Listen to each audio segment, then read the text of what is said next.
Title: Murder on the Last Train. The passenger who never reached home. They say your instincts whisper before danger arrives. But what happens when you ignore that whisper and step onto the last train of the night? Welcome to the Pulse of Truth, where every story is more than mystery. It's a lesson that could save your life. If you believe that intuition is real, hit subscribe now, because today's story might just prove it. The boarding. Rain misted over the Abuja Central Station, turning the halogen lights into trembling halos. The clock read 10:42 p.m. The last train to Lagos was about to leave. Tunde Balogun stood beneath the flickering sign, clutching a brown leather briefcase to his chest. He looked like any other weary civil engineer heading home after a long week. Gray suit, tired eyes, the faint smell of coffee and resolve. But inside the briefcase were documents that could shatter a ministry. Tunde had spent the last 3 months auditing a federal rail line contract.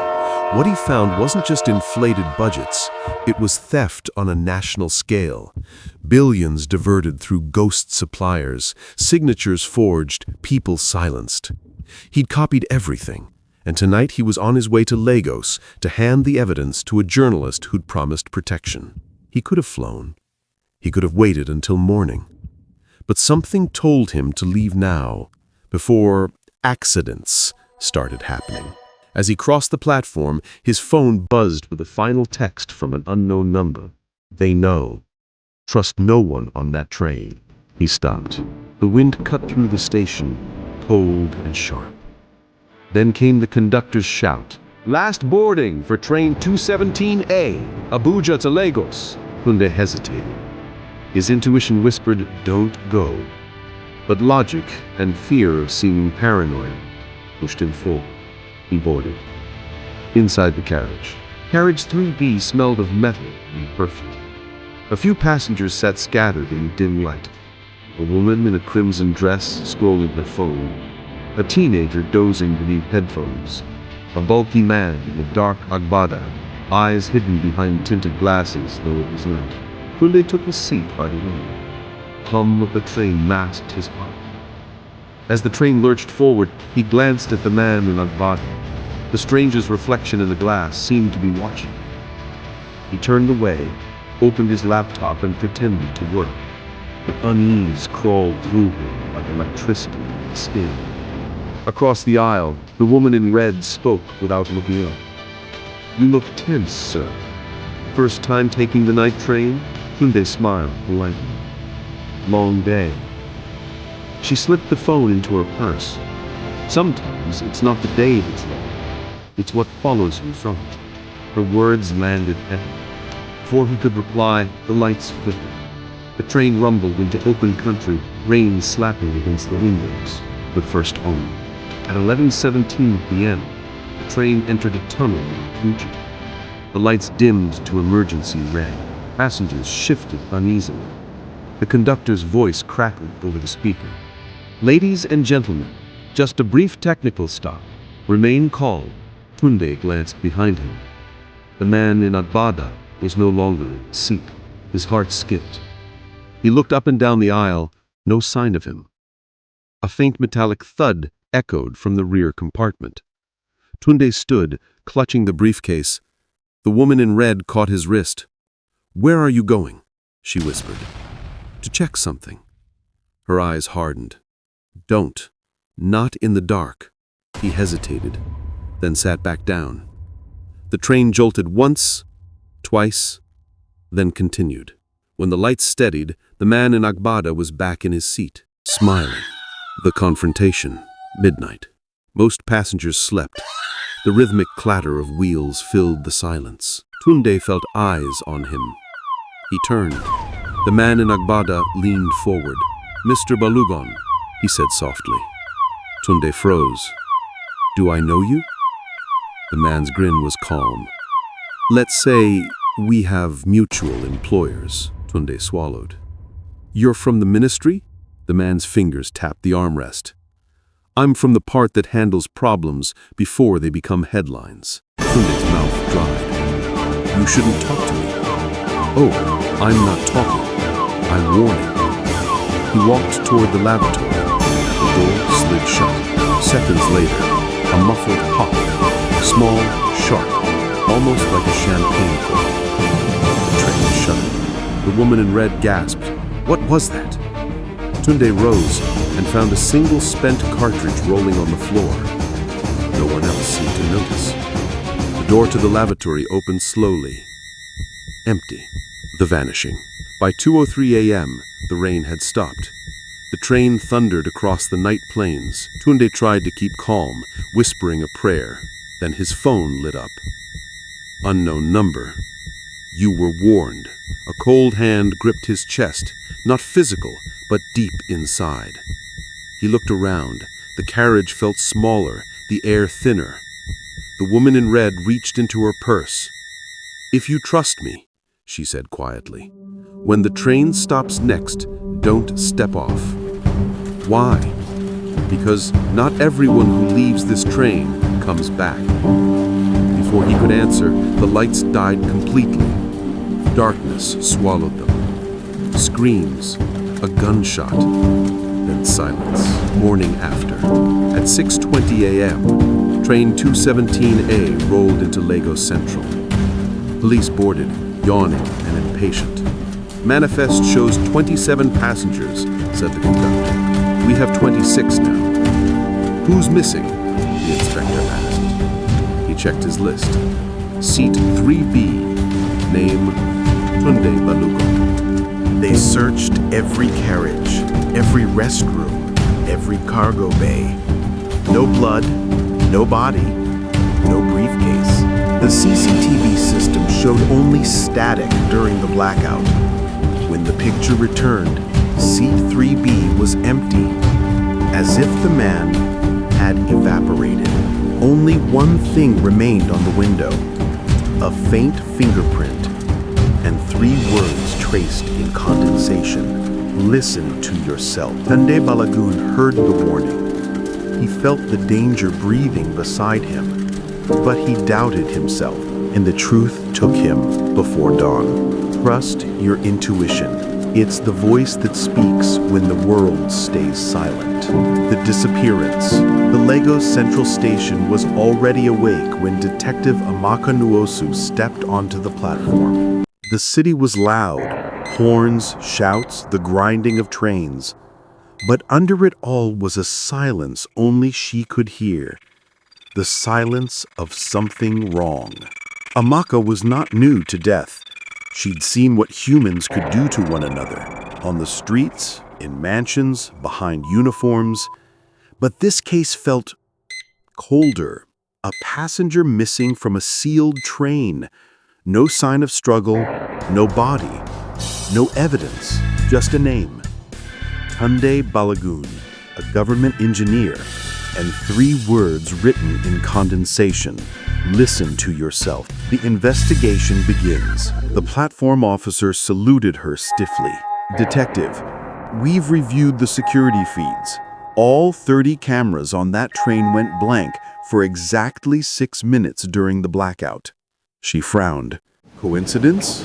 The officer shifted uncomfortably. Power surge or sabotage? Hard to tell. She nodded slowly. Show me the footage before and after. He led her into the station control room where the monitors flickered in blue light. There it was, carriage 3B, 2:14 a.m. Tunde sat by the window, eyes darting nervously. A woman in red beside him. A man in dark agbada 2 seats away. Then, static. When the picture returned, Tunde was gone. The others sat still, staring ahead as if nothing had happened. She rewound that. Zoom on the reflection in the window. The technician paused, enlarged the frame for half a second before the blackout. A faint silhouette appeared behind Tunde. Not the man in agbada, taller, wearing a railway worker's jacket. Amaka leaned closer. Who was on duty in that carriage? The officer checked his tablet. Only one maintenance worker reported, Samuel Okazike. but he claims he was in the front compartment fixing the wiring. She looked back at the screen. Then who's this? Interview the woman in red. Her name was Vivian Okoro, 32, business consultant. Polished, confident, but her hands trembled as she poured herself water in the station's interrogation room. Amaka sat across from her, calm, observant. You were sitting beside Mr. Balagu. Yes, you spoke with him. Briefly. What did you talk about? She hesitated. He seemed frightened. He said he was carrying something important. He didn't say what. Amaka studied her face. Did you notice anyone watching him? Vivian nodded slowly. The man in Avada. He kept staring. But I don't think he was alone. Meaning? When the lights went out, Vivian whispered, I felt someone walk past me. Too close. I smelled metal and engine oil. But when the lights came back, everyone was sitting still. Amaka's pen froze mid-note. Metal and oil. Like a mechanic. Yes. And after that, Vivian swallowed. I told him not to step off the train, but he didn't listen. The shadow mechanic. Amaka ordered the railway manifest. Among the listed engineers and maintenance staff, Samuel Okezi stood out. 35, former military engineer, recently transferred to night shift. His record was too spotless. She visited his home that evening in Surulere, a one-room apartment lined with train posters and mechanical tools. Samuel opened the door wearing a grease-stained shirt and wary eyes. Detective Musu, she introduced herself. We need to talk about train 217A. He shrugged. I already told the officer. I was in the front compartment fixing a fuse. She stepped inside without invitation. The air smelled of oil and something else, burnt plastic. On the table sat a railway worker's jacket, damp, recently washed. Amaka ran her hand across it. You were in carriage 3B. He froze. No, She cut him off. The CCTV caught your reflection. Silence. Ticking of a wall clock. Finally, he sighed. I went there to check the power relay. That's all. Did you see the missing passenger? No. Did you hear gunshots? He looked genuinely confused.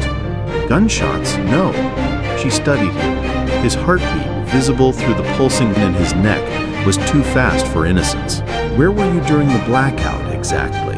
Under the carriage, he said quickly, checking the wiring. Alone? Yes. Amaka's intuition buzzed like static. He was hiding something. But what? The journalist. 2 days later, a message arrived in her email inbox, encrypted and unsigned. If you're investigating Tunde Balogun, meet me at the Freedom Cafe, midnight. Come alone. She went. The cafe was nearly empty, the neon lights outside flickering over the Lagos Lagoon. At the corner table sat a woman with short braids and a laptop. She looked up as Amaka approached. I'm Chika Dunladi, journalist. Tunde was coming to meet me. Amaka's heart tightened. He never made it. I know. Chika slid a USB drive across the table. This is what he was bringing. The files on the railway contract scam. Names, bank accounts, everything. Amaka stared at it. So this was motive. Yes. And whoever stopped him knew he had this. She leaned forward. Detective, the people behind that project have reach. If they can make someone vanish from a moving train, they can erase anyone. Amaka pocketed the drive. Then they'll have to find me first. Echoes in the dark. Back at headquarters, Amaka loaded the USB into her encrypted system.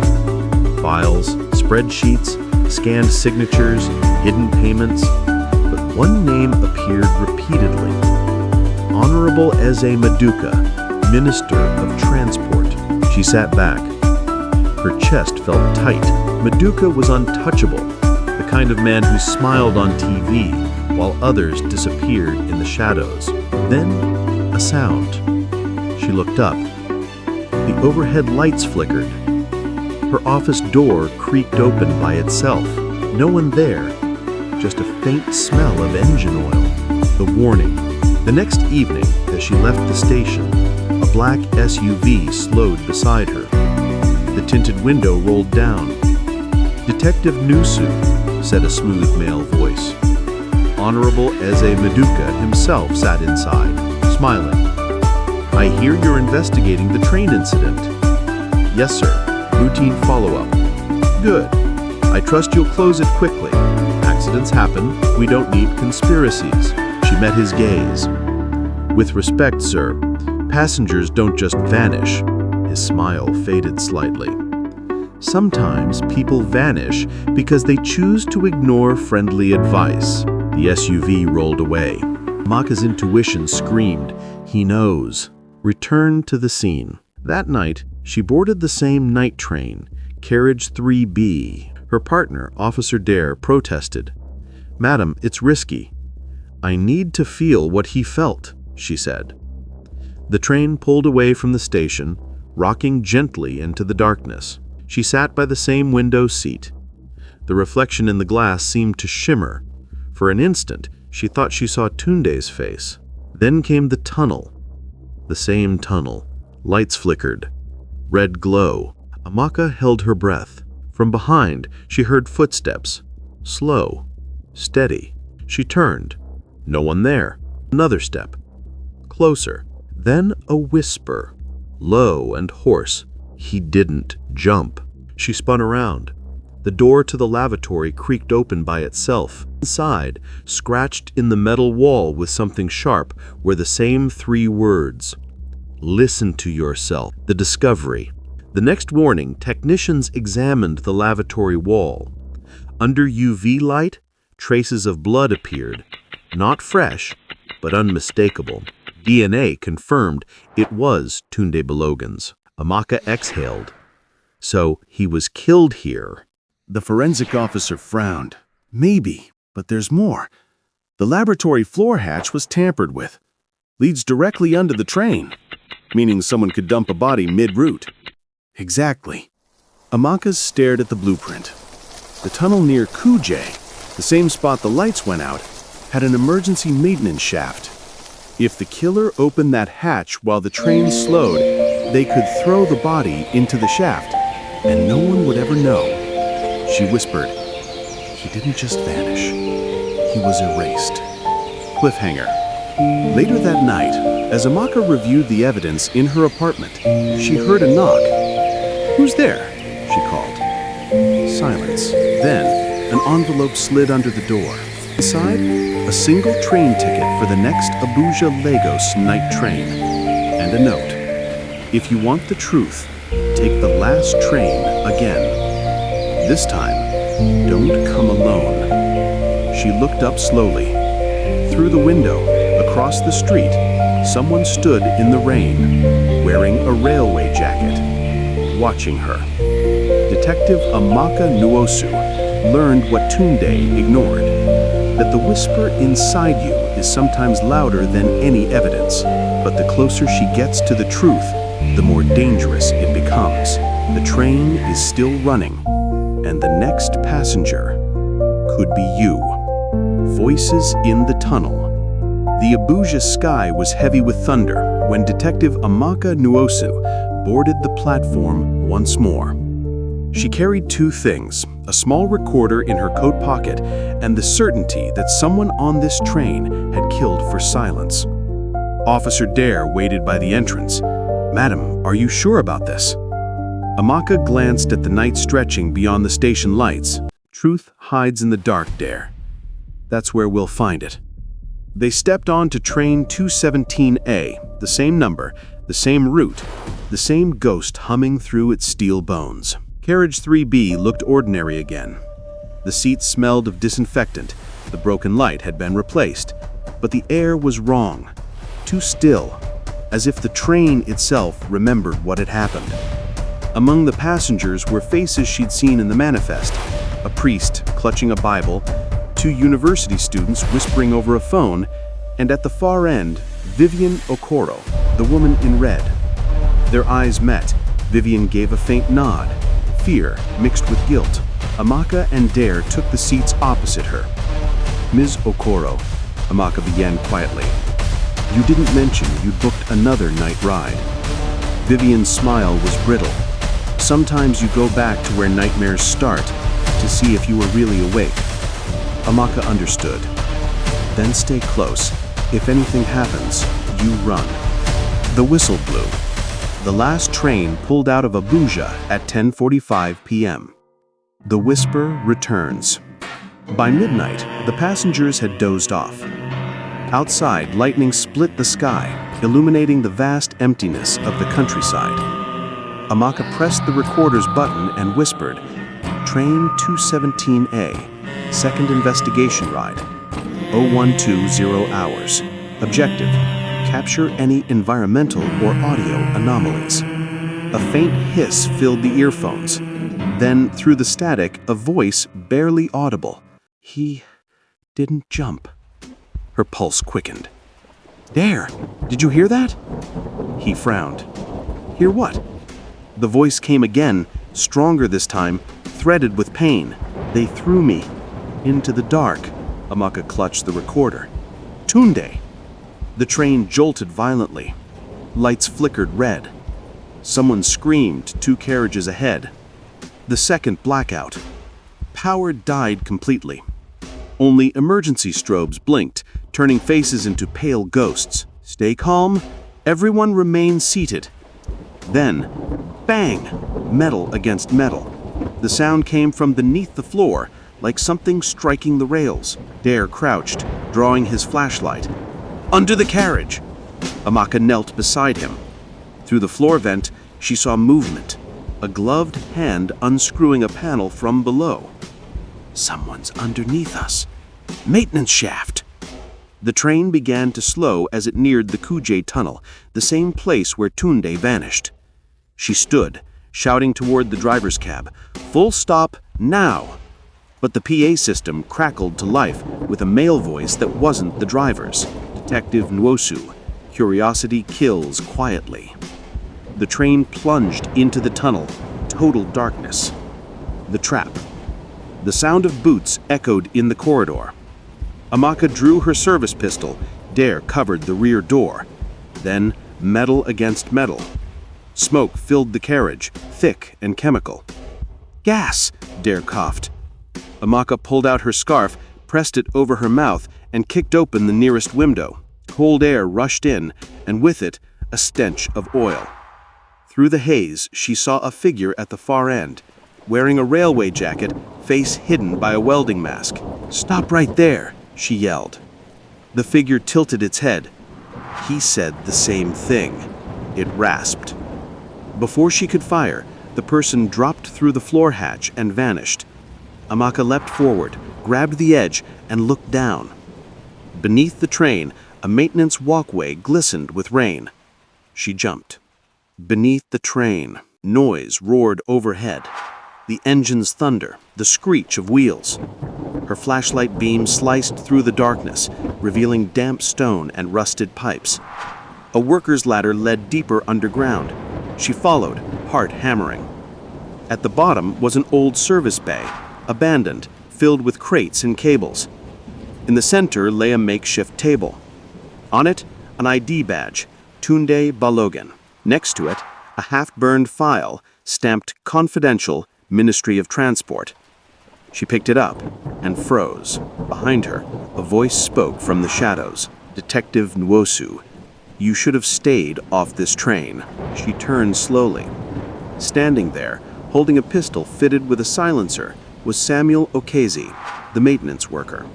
Confession in the dark. His eyes gleamed with something between regret and obedience. You killed him, Amaka said softly.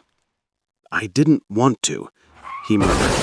Orders came from above. They said he was leaking secrets that could crash the ministry. You threw him from the train. He kept saying, people will die if you stay silent, but they were watching my family, detective. They said they'd make my daughter disappear. Amaka lowered her gun slightly. And now, they told me to take care of you, too. For a moment, neither moved. Then, Dare's voice echoed faintly from above. Amaka, are you there? Samuel's eyes flicked upward. That hesitation was enough. Amaka lunged, knocking the pistol aside. The shot ricocheted off the metal wall. She tackled him, the two rolling across the wet floor until the gun slid away. He gasped, "You can't stop them. The ones behind the contract. They own everything." Amaka pinned him, cuffs snapping around his wrists. "Maybe, but they don't own me." The tunnel's secret. When backup arrived, the truth spilled out like oil. Behind a false wall in the tunnel bay, officers found dozens of shredded files, records of kickbacks, offshore accounts, and signed approvals with one recurring signature: Honorable Ise Maduka. Samuel had been ordered to destroy every trace, including the man who carried the proof. As they led him away, he whispered, "He said if you ever came close, the train would burn." Amaka frowned. What train? But before she could ask more, a distant explosion thundered from above.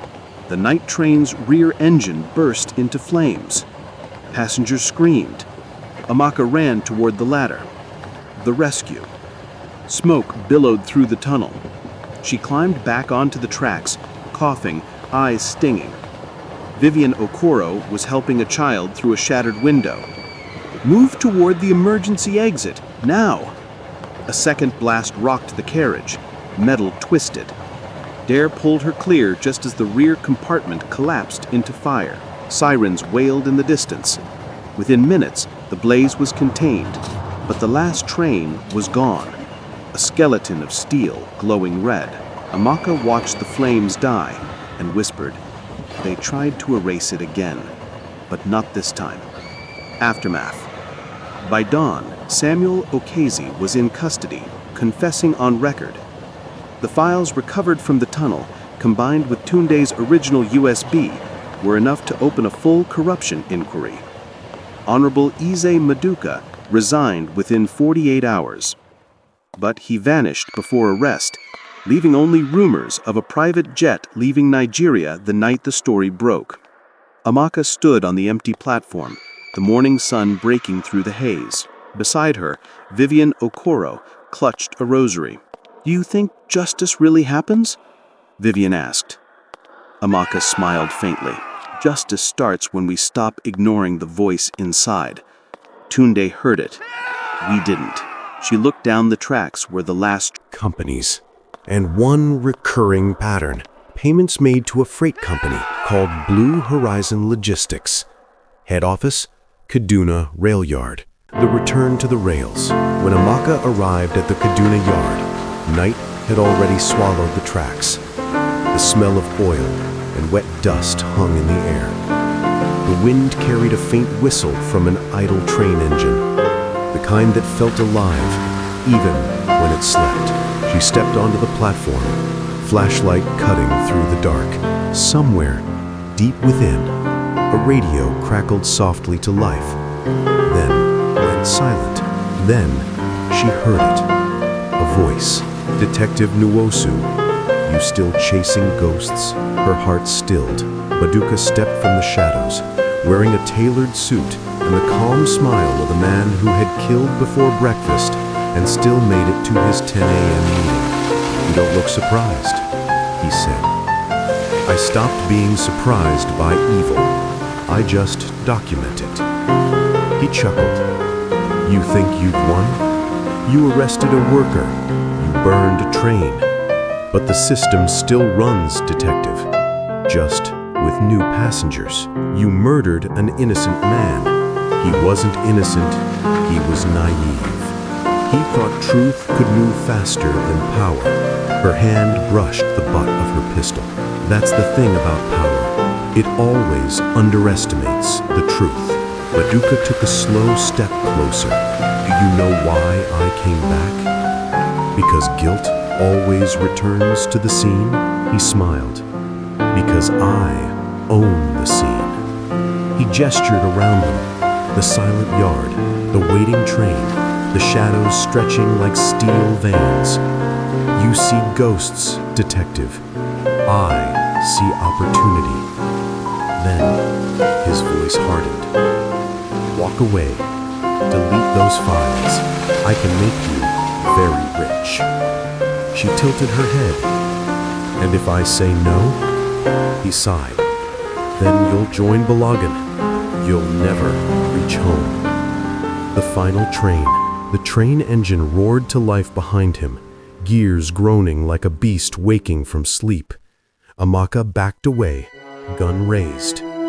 Maduka turned toward the steps of the locomotive, waving almost casually. "Last chance, detective.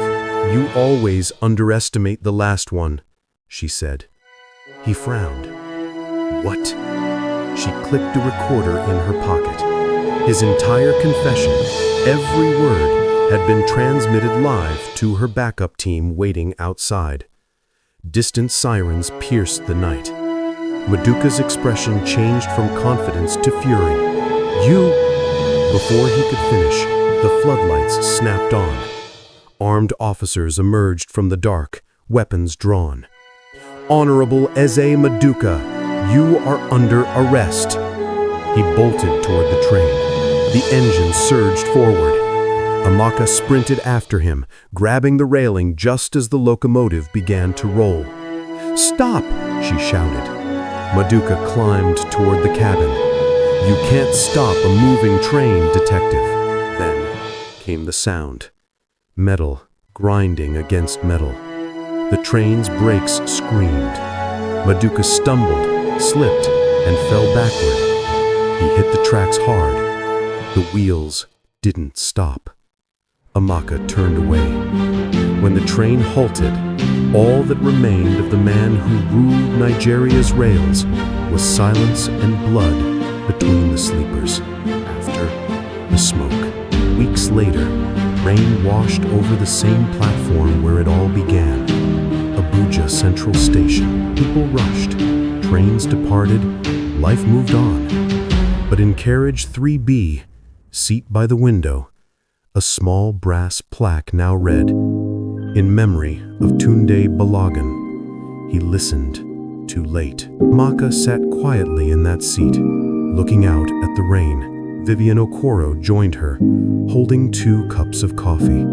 "It's hard to believe it's over," Vivian said softly. "It's never really over," Amaka murmured. "There will always be another train, another silence to break." Vivian nodded, but at least this one reached home. They clinked their cups together. Outside, lightning flickered across the horizon, the same path where the last train once vanished. The twist. As Amaka left the station, her phone buzzed with a new message. No number, just text. "You stopped one train, but not the line. M.E. Her heart sunk. She looked back at the tracks disappearing into the dark, and for a moment she could swear she saw someone standing there, waving. A shadow, then gone.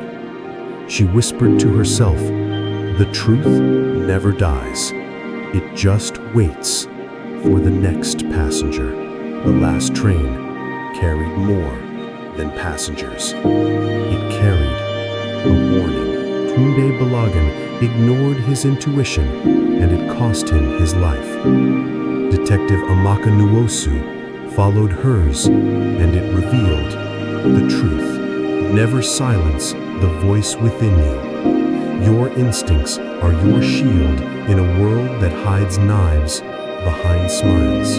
This was Murder on the Last Train, the passenger who never reached home.